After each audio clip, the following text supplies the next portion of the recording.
Let me first introduce myself the way it should be, because you said was removed. I am ujukennedy-ohanenye, the sacked Minister of Women Affairs. I think I'll prefer you to use that word. Are you understanding my point? I am fine. Thank you so much. Oh, okay. Well, since I didn't want to, well, since you say we should call it the sacked minister, I'll stick to yes. I'll stick to your brief. I was asking, yeah, you are one of the ministers that were sacked by the president. 5 of you. By the president, yes. Yes, so we're going to come to that just in a moment. But I just wanted to find out, what have you been up to? Because I think we saw you, if I remember very well, we saw you in court or one of those. But just bring us up to speed on what you've been up to. Thank you. I was sacked, but my visions remain. My visions are not sacked. They still remain. So I've been doing all those things I was doing when I was the Minister of Women Affairs. I still go to court to defend the people that can't defend themselves and don't have money to get a lawyer. All the cases I had before I left, I am still handling it. I remember they are quite very sensitive cases where 2-year-old, 4-year-old, and 8-year-old were raped, sodomized. So it's not a case that I could have just abandoned. And I'm still going ahead to empower women, young girls, children, men. Nowadays, I can empower anybody, but of any sex, I can empower them. So at times, I disguise myself. I go to the market. If I want to give like Okerika bail, I give to a lot of them. I will go to the market so that I get the right people. Remember, I always go out to make sure things are done right. That is very important to me.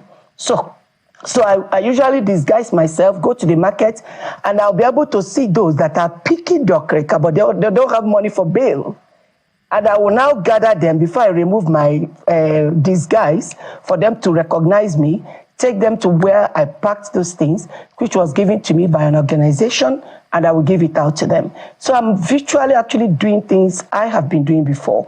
Then I'm producing some movies on moral, which was partly what I wanted to do before the sack, so that I'll be able to teach people about the mobile court that was coming up, which was already approved, and so many other things on how to rescue these children that are hawkers on the streets, and so on and so forth. So most things I was doing before. Remember, I was doing them even before I became the minister. So I just went back to what I've been known for, and then gone back to my practice, and so many other things. I've under 48 hours, not that it wasn't a kind of shock the initial time, but I've been able to, because in life, to tell you the truth, the best thing that can happen to anybody, whatever that happens, note that there must be a reason for that. After all, you didn't put yourself there, somebody did. God used somebody to put you there. All right, madam. So anytime God decides that it's time for you to leave, take a walk and refocus. Okay, there are lots of questions I want to ask you. If you can hear me. So, I can hear you. Why do you think you were sacked? Why, in your own books, why do you think you were fired by the president? My dear brother, remember, I'm no more a minister. Anything concerning government, I don't think you should ask me. I'm not a witch to know why I was sacked. I'm not a witch. And I've decided not to even think about it. I didn't think about it. The important thing is that I've been sacked. And another thing is that I've refocused myself. I've moved on to continue what I'm doing that I used to, and still makes me happy.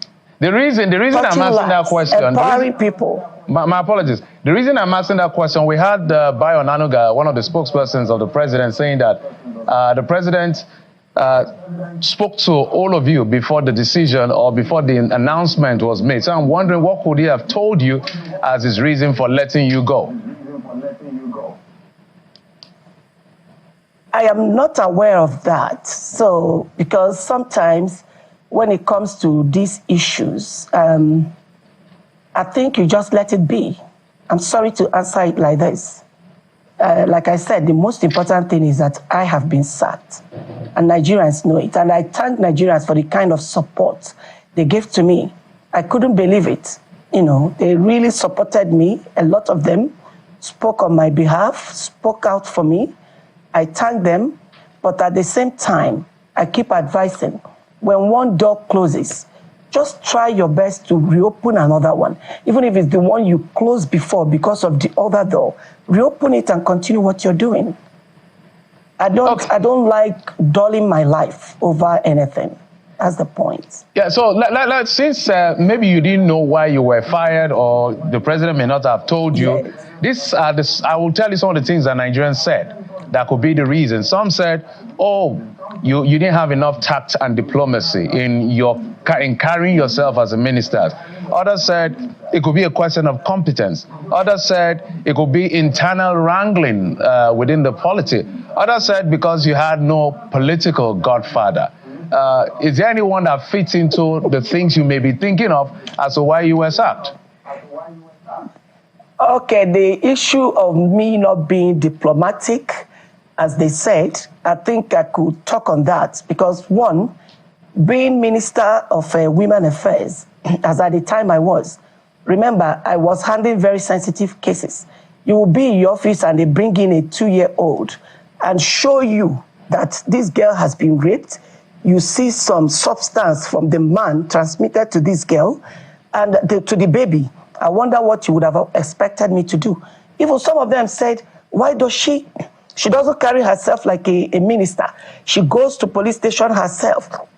Why couldn't she be in the office and call the IG? I'm sorry for some people the way they think, because as a minister, actually, you're supposed to be a servant to the people.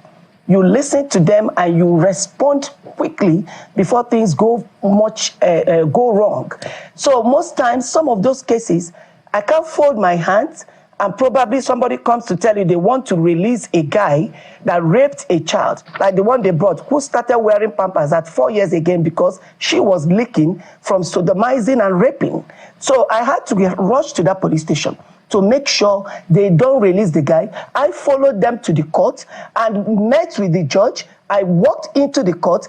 I explained things to the judge, and we did everything we could to make sure the person is remanded in prison. And the matter is still going on. It's some of those things that you see me in court. So I don't know what people think about being diplomatic when things are damaging. Okay, I can explain to you. You will tell people, look, you can't spend this kind of amount of money to do just meeting when people are suffering. When you come to security and insecurity and peace, you can't spend so much, hundreds of millions, to do that while the people that there is hunger. There's no way you can achieve anything from that. And if you have said it over and over again, and it was done behind your back, what do you expect me to do? I have a responsibility given to me to man that place and make sure things go right. That was the responsibility I was given. And I wouldn't have tolerated it in any form, anybody trying to rubbish the seat given to me, or do things that the government that gave me job will not achieve anything at the end of the day. There must be an impact on people. So I don't understand what they mean by not being diplomatic. If you have been speaking, nobody knows how many times you've spoken about something before you decided to come all out to take that kind of action right in front of everybody. So I myself that wore the shoes, I knew where it pinched me. And I'm glad today that I didn't give such chance while I was there. And I have no regrets in the way I did my job. I don't have any regrets.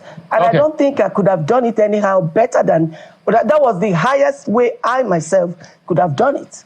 So that issue of not being diplomatic is what I think clearly your passion was not in doubt. Everybody could see your passion. How you executed that passion is now the subject of debate. We're going to come to the issues of these monies that perhaps you got on the wrong toes and all of that. We're going to come to that.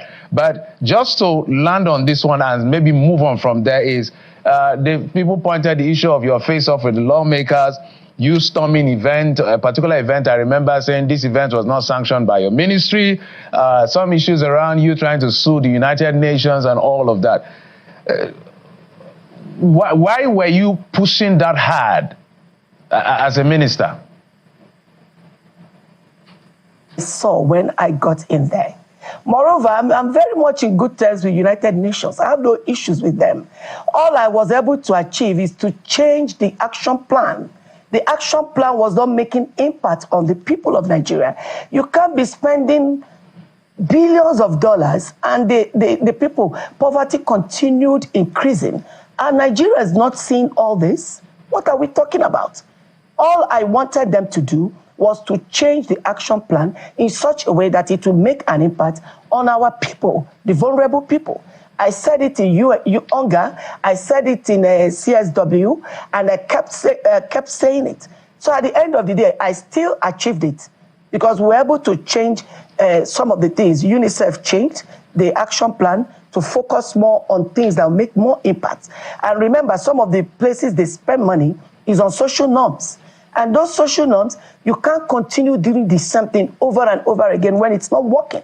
You spend so much money, you say you're going to talk to them, you're going to do this, which was why they joined me. The mobile court I got, UNICEF and even UN Women, they went with me severally to Attorney General's office. They went with me to police station. Sometimes if I'm going to police station for these things, some of these UN people, they join me to do that.